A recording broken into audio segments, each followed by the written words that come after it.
تو یہ ایک بہت تکلیف دہ صورتحال ہو جاتی ہے. اور آپ جانتے ہیں کہ ماضی میں بھی یہ ہوا کہ سیاسی مقاصد کے لیے کچھ جماعتوں کو صرف عمل میں ہی سیاسی مقاصد کے لیے لایا گیا, کسی کو نیچا دکھانے کے لیے, کسی کے خلاف استعمال کرنے کے لیے, کسی کو ضرر پہنچانے کے لیے. اور آپ کی جو مذہبی جماعتیں ہیں, سیاست کرنا سب کا حق ہے, مذہبی جماعتوں کو بھی سیاست کرنے کا حق ہے, لیکن سیاست کی آڑ میں یا مذہب کی آڑ میں انتہا پسندی کو پہنچ جانا, ہتھیار اٹھا لینا, بے گناہوں کو نشانہ بنانا اور راستے بند کر دینا, املاک کو جلا دینا, کسی کی جان لے لینا. میں آپ سے یہ رہنمائی چاہتی ہوں کہ اگر کوئی جتھا ہتھیاروں سے لیس ہو کر سڑکوں پہ آ جائے اور کہے کہ مجھے میری مرضی کرنے دی جائے, ورنہ میں راستہ بند کروں گا, ورنہ میں گولی چلاؤں گا, ورنہ میں ریاست کو یرغمال بناؤں گا, عوام کو یرغمال بناؤں گا, تو وہ صرف ایک اپنا ایجنڈا فارورڈ نہیں کر رہا, وہ آپ سب کی بدنامی کا باعث بن رہا ہے, وہ ہمارے دین کی بدنامی کا باعث بن رہا ہے. مفتی صاحب نے فرمایا کہ ہمیں تحمل کا مظاہرہ کرنا چاہیے. 2.25 سال ہو گئے, ہر دفعہ کوئی نہ کوئی واقعات ہوتے میں بہت تحمل کا مظاہرہ کرتی ہوں, کیونکہ مجھے پتہ ہے کہ وہ صرف ایک شر پسند جماعت نہیں ہے, اس نے لوگوں کے ذہنوں میں کو زہر آلود کیا ہے, اس نے لوگوں کو یہ بتایا ہے کہ یہ مذہب کی بات ہے, حالانکہ وہ مذہب کی بات نہیں ہے. میں خود جانتی ہوں کہ ایک ریڑھی والا جو فروٹ بیچتا تھا, اس کو صرف اس لیے اٹھا کے مارا گیا کہ اس نے اس جماعت کے کسی رکن کو اس نے جھک کے سلام نہیں کیا. یہ میرے پاس آیا ہے کیس, مجھے بہت تکلیف ہوئی اس بات کی. جب کوئی ایک تہیہ کر لے اور مذہب اس کا مقصد نہ ہو کہ میں نے اب چھوڑنا نہیں ہے ریاست کو, میں نے ملیا میٹ کر دینا ہے, میں نے گھراؤ جلاؤ کرنا ہے, میں نے مار دینا ہے, تو میں ادھر ریاست کیا کرے گی؟ ریاست کا ان کو روکنا ریاست پر فرض ہے, میرے پہ فرض ہے, ورنہ یہ آگ ہر گھر میں لگے گی, یہ آگ ہر گلی تک پہنچے گی, ہر محلے تک پہنچے گی. پہلے دن سے ہم چیخ رہے ہیں, یہ تو ایف اے ٹی ایف کی بابرکت تلوار تو بعد میں آئی ہے, تو تب انہیں نان اسٹیٹ ایکٹر کے حوالے سے شر کلیئر ہوا ہے. ادروائز میری آپ 2012-13 کی ویڈیوز یوٹیوب کے اوپر اپلوڈڈ ہے, میں اس وقت بھی چیخ رہا تھا یہ تمہارے گاٹے فٹ ہوں گے, یہ جو تم لوگ پال رہے ہو نا, تمہارے گاٹے بھی فٹ ہوں گے, ہمارے گاٹے تو فٹ ہوئے میں. جب اس وقت تھے تو بم دھماکوں کے ذریعے اپنی ایکٹیویٹیز کے ذریعے ہمیں نقصان پہنچاتے تھے. اب جب سے تم نے بے روزگار کیا ہے نا انہیں, ان کے چندے روک کے, تو اب یہ ہماری جیبیں کاٹتے ہیں. یہ آپ کو جتنے جیب کترے نظر آ رہے ہیں نا, ان میں میجارٹی یہی لوگ ہیں جو اب بے روزگار ہوئے میں, ٹھیک ہے, یا کسی مسجد کا چندہ جا کے لوٹ لیں گے. میں تو جہادی تنظیموں کے ان لوگوں کو جانتا ہوں کہ جنہوں نے وقتی طور پہ اپنے نام پہ کوئی چیزیں کی بھی تھی نا, جیسے ہی یہ جہادی تنظیموں کے اوپر پابندی لگی وہ اپنے استعمال میں لے آئے ان چیزوں کو. کسی کے پاس پلاٹ تھا نا مسجد کا, وہ بیچ کے کھا گیا. ہاں جی, تو آپ کو پتا چل گیا کہ یہ کون سی اسلام کی خدمت ہو رہی تھی. اور اندازہ کریں آج تک چندہ بکس لے کے پھر رہے ہیں. ان سے پوچھیں چندہ کہاں لے کے جا رہے ہو, وہ خود کھاتے ہیں. وہ کہتے ہیں ہم بے روزگار ہوئے ہیں, ہماری تنخواہ نہیں دینی. بھائی تنخواہ تو آپ کو دی تھی ایک کام کی, ہم تو اس کام کے ساتھ بھی ایگری نہیں کرتے تھے. وہ الگ سے میرا اس پہ کئی ایک ویڈیوز ریکارڈڈ ہے. بل وہ کام بھی چھوڑ دیے تو اب کس چیز کی تنخواہ یار, بغیر کام کیے تنخواہ. اندازہ کریں. تو یہ مصیبت ہمارے اوپر نازل ہوئی ہوئی ہے, اور یہ اس عفریت اور جن سے چھٹکارا مستقبل قریب میں تو مجھے نظر نہیں آتا. ہم نے ضرب عزب, رد الفساد اور یہ سارے کام کیے, اس کے باوجود کچھ عرصے میں اب دوبارہ سے یہ جن بوتل سے باہر آ گیا. ظاہر ہے کہ میرے بھائی, جب آپ اپنے پولیٹیکل گینز کی خاطر وقت کی پولیٹیکل گورنمنٹ کو کمزور کرنے کے لیے دھرنے دلوائیں گے, تو دھرنے تو دے دیں گے, وہ تو بےچارے اپنی کاز میں مخلص ہوں گے, آپ انہیں یوز کر رہے ہوں گے اور اپنا مقصد بھی ان سے پورا کر رہے ہوں گے. لیکن کل کو جب وہ واپس جائیں گے نا, تو وہ آپ کے قابو سے بھی باہر نکل جائیں گے. یہی وجہ ہے کہ اس سے اگلی جب حکومت آئی, اس کے اوپر بھی وہ دھرنے نازل ہو گئے. کیوں ہوئے؟ ظاہر ہے جب آپ کسی کو پالتے ہیں, ان کو سپورٹ کرتے ہیں, پھر وہ اس وقت بھی آ جاتے ہیں جب آپ نہیں چاہتے کہ اب نہ آئیں گے. وہ کہتے ہیں یہ تو ہم ڈیسائیڈ کریں گے. کراچی میں آپ دیکھ لیں, ایک لسانی بنیاد پہ بنی ہوئی جماعت کتنا بڑا افریت بن گئی تھی. پھر ہماری ریاستی اداروں کی قربانیوں کے بعد وہ کسی حد تک جن قابو آیا. پھر بعد میں پھر عوام سے یہ کہنا کہ جی ہم لوگ قربانیاں دے رہے ہیں اسٹیٹ کے ادارے, تو قربانیاں اس لیے دے رہے ہیں کہ آپ کے بڑوں کا یہ خبیث پودا جو لگاتے تھے نا آپ لوگ, وہ آپ ہی کو کاٹنا ہے, یہ ہم نے نہیں لگایا ہوا پودا. جی ہاں, ضیاء الحق ڈکٹیٹر کے دور کے اندر سعودیہ اور ایران کی پراکسی وار ہمارے ملک میں جو آئی ہے, جس کی ہیٹ آج تک ہم محسوس کر رہے ہیں, ہمارے ٹوائلٹس کے اندر ایک دوسرے کو کافر کہنے کے نعرے لکھے گئے, تو یہ آپ کے بڑوں نے کیا تھا. اس کے بعد وہ آپ کا ہی بڑا تھا جس نے امریکہ کی جنگ کو یہاں پہ جو ہے وہ نازل کر دیا, پرویز مشرف. ڈسیزن تو اس کا تھا نا. ہاں, تکلیف ساری پاکستانی قوم کو کاٹنی پڑی, اور آج ہماری اکانومی کہاں پہ گری ہے. آج ہر مسلمان دوسرے مسلمان سے ڈرتا ہے ادھر. تو وہ سارے کے سارے پودے آپ کے بڑوں کے لگائے ہوئے ہیں. لہذا اب صرف ایک اناؤنسمنٹ کرنے سے کہ جی ہم اے پولیٹیکل ہو گئے ہیں, یا ایک پریس کانفرنس کر لینے سے, یا آئے دن اپنے جو من پسند قسم کے صحافی ہیں ان سے مختلف انٹرویوز دلوانے سے اگر کوئی یہ سمجھتا ہے نا کہ یہ معاملات سیٹل ہو جائیں گے, نہیں, یہ گراس روٹ لیول کے اوپر چینج چاہیے. اچھا, باقی لوگ تو رونا روتے ہیں نا, وہ کہتے ہیں جی سولوشن بتائیں, سارے رونے ہی روتے رہتے ہیں. جی ہم سولوشن بتا رہے ہیں. سولوشن یہ ہے, کاؤنٹر نیریٹو لانچ کریں, اور یہ کاؤنٹر نیریٹو 1800 علماء کا وہ پیغام پاکستان لکھنا کوئی کافی نہیں ہے. اس سے کوئی فرق نہیں پڑنا, وہ کوئی نہیں پڑھتا نہ اس کو کوئی مانتا ہے. یہ ان علماء کو آپ نے پبلکلی پروڈیوس کر کے سوشل میڈیا کے اوپر, مین میڈیا کے اوپر ان سے بیانات دلوانے ہیں ویڈیوز میں, جن کی یہ جائز اولادیں ہیں. وہ کبھی بھی آگے بیان نہیں دیتے, کبھی کنڈیم نہیں کرتے. ان کے پاس ایک وہ شریف آدمی طارق جمیل رہ گیا, ایک وہ دوسرا شریف آدمی مفتی منیب الرحمان, تیسرا مفتی تقی عثمانی, اور ایک امین شہیدی. یہ کچھ 4-5 شرفاء انہوں نے ہر موقع پہ رکھے ہوئے ہیں, یہ آ کے بیان دیتے ہیں. سرکار ان کے بیانات کو کون مانتا ہے؟ وہ تو ان کو اپنا بڑا ماننے کے لیے بھی تیار نہیں ہے. بھائی جنہوں نے یہ تنظیمیں بنائی ہیں, جو ان کے سربراہ ہیں, ان کو لانچ کریں, وہ آگے سامنے بیان دیں. جب تک وہ نہیں یہ کہیں گے تو یہ ایک ٹکٹ میں 2 مزے کرتے رہیں گے. یقین کریں کہ اوپر اوپر سے یہ لوگ باتیں کرتے ہیں, اندر خانے یہ لوگ جا کے مبارک باتیں دیتے ہیں. یہ سیالکوٹ انسیڈنٹ جو ہوا تھا نا, وہ جو سینکڑوں لوگ پکڑے ہوئے تھے نا, تو وہ تھانے کے اندر روزانہ انہوں نے محفل میلاد سجائی ہوتی تھی. وہاں کے وکیل مجھے بتا رہے تھے کہ وہ یار تھانے والے بھی پریشان ہیں کہ ہم کن لوگوں کو یار پکڑ کے لے آئے ہیں کہ ہم نہ گناہگار ہو رہے ہوں. پورا دن تلاوت اور راتوں کی آواز آتی رہتی ہے. یہ حالت ہے. جس طرح میں کہتا ہوں کہ یہاں پہ داڑھی اور پگڑی کے پیچھے BMW اور پرائڈو چھپ جاتی ہے. لوگ کہتے ہیں کہ جناب دیکھیں یہ کتنے سادہ سے ہیں, ماشاءاللہ ان کی وہ داڑھی دیکھیں, کپڑے بھی سادہ سے پہنے میں, وہ گاڑی ہی نظر آتی اتنی مہنگی, وہ پیچھے چھپ جاتی ہے سادگی کے پیچھے. اور یہ لوگ اس طریقے سے ایکٹیویٹیز پرفارم کر کے وہ ان کو مبارکبادیں دینے بھی جاتے ہیں. لوگ ان کے گھروں کو بھی جا کے گھر والوں کو بھی تسلیاں دیتے ہیں, جی خیر ہے. تو ظاہر ہے پھر اس قسم کے واقعات تو ہوتے رہیں گے.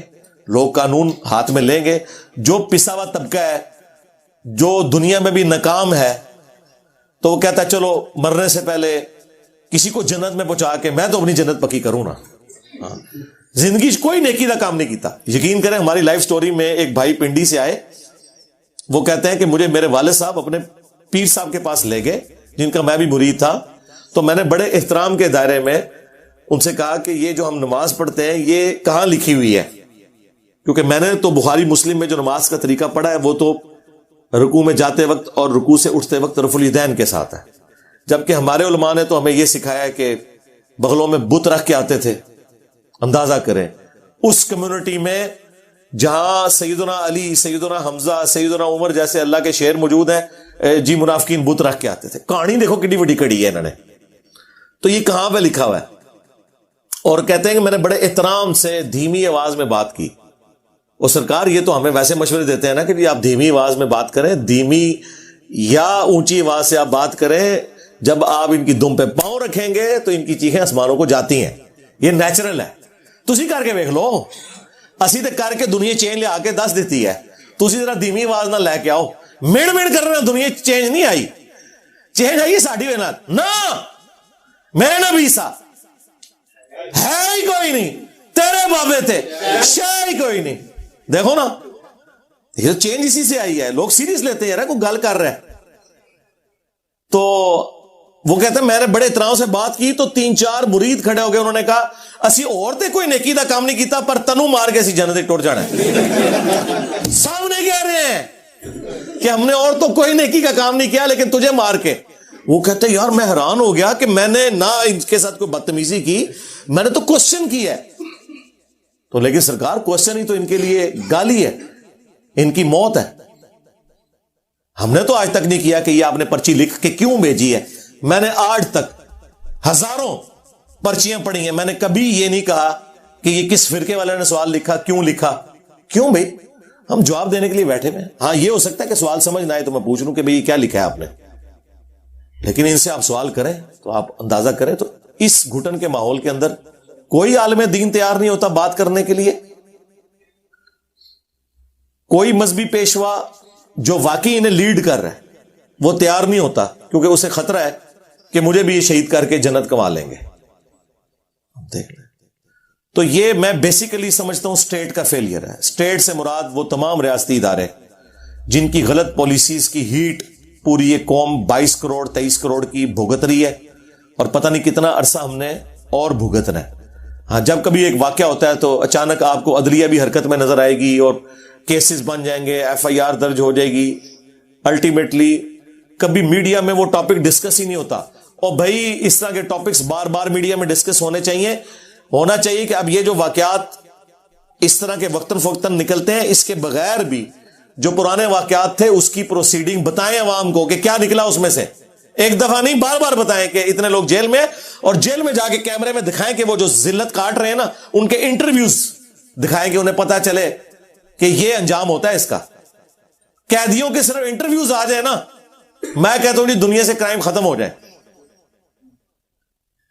24 گھنٹے ایک جیل میں ایک کمرے کے اندر کاٹنا جس میں مشکل سے آپ ٹانگیں سیدھی کر سکے, ایک چھوٹے سے کمرے کے اندر 15-20 بندے آپ کے ساتھ ہوں, اور ٹوائلٹ بھی الگ سے نہ ہو, ایک کونے میں سیٹ لگی ہوئی ہو, اور اس میں کوئی پردہ بھی ایسا نہیں ہوتا, 1 یا 1.5 فٹ کی چھوٹی سی دیوار ہوتی ہے, باقی سب کچھ نظر آ رہا ہوتا ہے, اور جو مچھروں کی ہماجگاہ وہ بنی ہوتی ہے, اور جو کھانا وہاں پہ آتا ہے, توبہ توبہ توبہ, آپ سوچ بھی نہیں سکتے.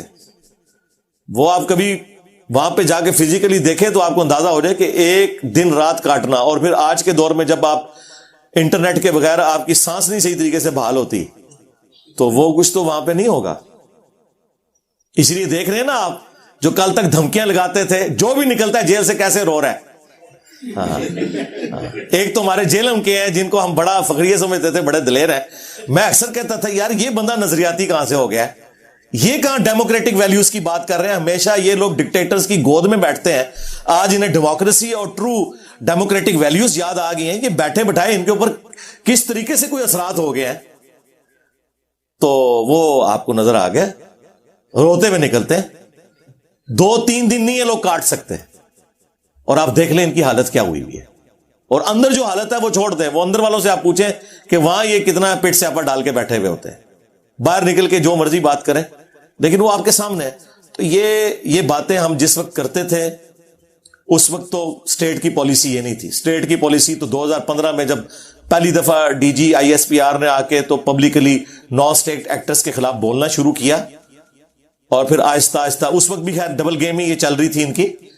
اصل میں مسئلہ اس وقت خراب ہوا جب یہ ڈان لیگز اور FATF والا ایشو آیا, تو پھر انہیں پتا چلا کہ نہیں بھائی یہ 2 نمبری آج کے دور میں نہیں چل سکتی. تو پھر یہ اب بالکل جنہوں کا نا ٹڈو, اب یہ سمجھتے ہیں کہ ایسا نہیں ہونا چاہیے, لیکن the damage has been done. وہ بگاڑ اس بڑے لیول کا ہو چکا ہوا ہے کہ وہ آپ تو بسترے کو چھوڑنا چاہ رہے ہیں, بستر نہیں چھوڑ رہا تھا, ٹھیک ہے, وہ چھوڑنے سے تیار نہیں ہے. تو اس کے لیے طریقہ یہی ہے کہ جو کچھ بھی ہے ان کے جو بڑے سرغنہ ہیں ان کو پکڑیں, ان سے بیانات دلوائیں, اور گراس روٹ لیول کے اوپر یہ معاملات کو درست کریں. ہمارے اسٹیٹ کے اداروں میں بھی ایسے لوگ بیٹھے ہوئے ہیں جو انہی فرقوں سے بلانگ کرتے ہیں, انہی جماعتوں کے وہ اراکین ہیں, اور وہ خود انجوائے کر رہے ہوتے ہیں. اور ایسے موقع پہ تو پولیس سائڈ پہ ہو جاتی ہے, کیونکہ یہ جو عام ڈسکشن میں آپ کو پولیس والے کہتے ہوئے نظر آئیں گے, وہ کہتے ہیں جی دیکھیں تنخواہ زندہ بندے کو ملتی ہے, مرے ہوئے کو نہیں ملتی. ہاں تو چپ کر کے سائڈ پہ ہو جاؤ. اور یہ حقیقت بھی ہے کہ پولیس والوں کو وہ فیسلٹیز اور وہ ساری چیزیں نہیں ملتی ہیں جو فوجیوں کو ملتی ہیں, لیکن فوجیوں کو بھی جو کچھ ملتا ہے نا, وہ بھی اس لیول کی کبھی بھی کمپنسیشن نہیں ہے جو ریکوائرڈ ہے. ظاہر ہے وہ تو نہیں ہو سکتی. تو اس لیے پولیس والے تو سب سے پہلے ادھر ادھر ہوتے ہیں اپنی جان بچانے کے لیے. یہ واقعات رکنے کوئی نہیں. میں یہ آپ کو بتاؤں, یہ معاملات اسی طریقے سے چلتے رہیں گے.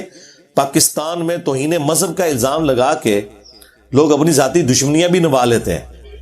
ہمارے کئی اسٹوڈنٹس ہیں جو ریورٹ ہوئے نا, ان کو باقاعدہ انہی تنظیموں نے فون کر کے کہا ہے کہ اگر آپ لوگ واپس فرقے میں نہیں آئیں گے تھے پھر پتہ جنا سی الزام تھے, پھر لا لینے تو انہوں پتہ ہے, خود کہہ کے جھوٹے الزامات. اور اگر سچا بھی ہو تب بھی جوڈیشری کا کام ہے. یہ کسی ریاستی ادارے کا کام نہیں ہے کہ حب الوطنی کے نام کے اوپر کسی کو غدار وطن کہتے ہوئے غائب کر دیا جائے. یہ کسی مذہبی تنظیم کا کام نہیں ہے کہ کسی کو توہین مذہب کا الزام لگا کے گستاخ رسول, گستاخ صحابہ, گستاخ اہل بیت کا فتویٰ لگا کے تو اس کے اوپر کوئی ایکٹیویٹی پرفارم کر دی جائے. ورنہ میں نے آپ کو بتایا کہ ہر فرقے والا دوسرے فرقے کو گستاخ سمجھتا ہے. اگر آپ نے چیک کرنا ہے, لوگ تو کہہ رہے ہوں گے کہ یہ سب ایسے جذباتی باتیں کر رہے ہیں, ٹرو پکچر جو ہے وہ پاکستان کی ایسی نہیں ہے, آپ اچھی پکچر پیش کریں. کیسے پیش کریں ہمیں نہیں پتا, ہم تو بھگت رہے ہیں. اگر کوئی کہتا ہے ایسا نہیں ہے تو سرکار میرا چیلنج ہے, آپ کسی وہابی کی مسجد, اہل حدیث کی مسجد میں لبیک یا رسول اللہ کا بینر لگا کے بتائیں, ٹائم قیامت تک کر کے دسو. اور کسی بریلوی کی مسجد میں یا اللہ مدد, صرف اور صرف یا اللہ مدد کا بینر لگا کے بتائیں, پھاڑ دیں گے. جو ایک دوسرے کے بینرز ایکسپٹ کرنے کے لیے تیار نہیں ہے, جس پہ نام انہی ہستیوں کے لکھے ہوئے ہیں جن کو وہ خود مانتے ہیں, تو دوسروں کو کہاں پہ وہ موقع دیں گے کسی غیر مسلم کو؟ چھوڑ دیں. یہ حالات بہت بگڑ چکے ہیں اور ہر دفعہ ہم رونا رو کے اٹھ جاتے ہیں, لیکن پھر وہ واقعہ ریپیٹ ہو جاتا ہے. تو یہ سزائیں ان کی ہونی چاہیے. اور اسلام کی روح سے اگر آپ ایکسٹرا جوڈیشل ایکٹیویٹی پرفارم کرتے ہیں, خواہ آپ مجرم کو بھی ماریں, تب بھی آپ کے اوپر جو قانون لاگو ہونا ہی ہونا ہے. ہاں, چاہے وہ مرنے والا مجرم تھا یا نہیں تھا, چونکہ آپ نے قانون ہاتھ میں لیا لہذا آپ کے ساتھ ہونا چاہیے. وہ سن لیں کیا ہونا چاہیے. میں تو یہ کہتا ہوں کہ جو کچھ یہ سری لنکن کے ساتھ انہوں نے کیا تھا وہ تو اسٹیبلش ہو گیا تھا نا کہ وہ بے گناہ تھا, تو ہونا ہی چاہیے تھا. جو لوگ پکڑے ہیں نا, تو سورۃ المائدہ میں اللہ تعالی نے فرمایا کہ نفس کے بدلے نفس, ہاں, آنکھ کے بدلے آنکھ, ناک کے بدلے ناک, کان کے بدلے کان, اور ہر زخم کے بدلے اس کے لیول کا زخم. یہ بدلہ ہے. جو کچھ انہوں نے اس سری لنکن کے ساتھ کیا تھا یا میاں چنو میں اس پاگل شخص کے ساتھ کیا تھا, وہ کچھ ان کے ساتھ ہونا چاہیے تھا. پھر بدلہ اترنا تھا, پھر ڈیٹرنس ہونی تھی. لوگ تو کہتے ہیں اسلامی سزائیں بڑی سخت ہیں. اسلامی سزائیں سخت نہیں ہیں, یہ ڈیٹرنس کے لیے کہ سزا ایک کو ہو, عبرت ساروں کے لیے بن جائے. آپ دیکھیں یہ طالبان نے کچھ عرصہ پہلے کچھ لوگوں کو لٹکایا ہے اور ان کی لاشوں کو انہوں نے پھر پورے شہر میں گھمایا ہے ایسے لٹکی ہوئی حالت میں. تو اس کے بعد کوئی اس قسم کی ایکٹیویٹی غلط کسی مرد یا عورت کے ساتھ کوئی سیکچوئل ایکٹیویٹی پرفارم کرنے کی سوچے گا؟ یہ لوگ اسی لیے ہر طرح کی ایکٹیویٹی پرفارم کرتے ہیں کہ انہیں پتا ہے کہ ہم اس سسٹم سے چھوٹ جائیں گے, اور نہ بھی چھوٹے ہم مجاہد ملت بن جائیں گے اور آنے والی نسلیں ہماری تر جائیں گی, ہمارا مزار بھی بن جائے گا اور لوگ اس پہ آ کے نذرانے بھی پیش کریں گے. اور پھر کتنے لوگ ہیں جو اپنی حرام کی کمائی کو حلال کرنے کے لیے اس طرح کے لوگوں کی فیملیز کو سپورٹ کرتے ہیں. کوئی مکان لے کے دے دیتا ہے, کوئی مہینے کا خرچہ لگا دیتا ہے. تو غریب آدمی اس طرح کی ایکٹیویٹی کر کے جنت میں وہ کیوں نہ جائے؟ وہ تو چاہتا ہے چلو میں جنت میں اور پیچھے والوں کی بھی جنت بنا جاؤں گا. تو ایک نیچرل ہے ایک معاملہ. کوئی مذہبی پیشوا آپ کو اس طرح کا جو ان تنظیموں کو لیڈ کر رہا ہے وہ کبھی بھی فرنٹ سے لیڈ کرتا ہوا نظر نہیں آئے گا. وہ بیچارے جو پہلے بھی ہماری طرح بولتے تھے, ان کے بولنا نہ بولنا برابر ہے.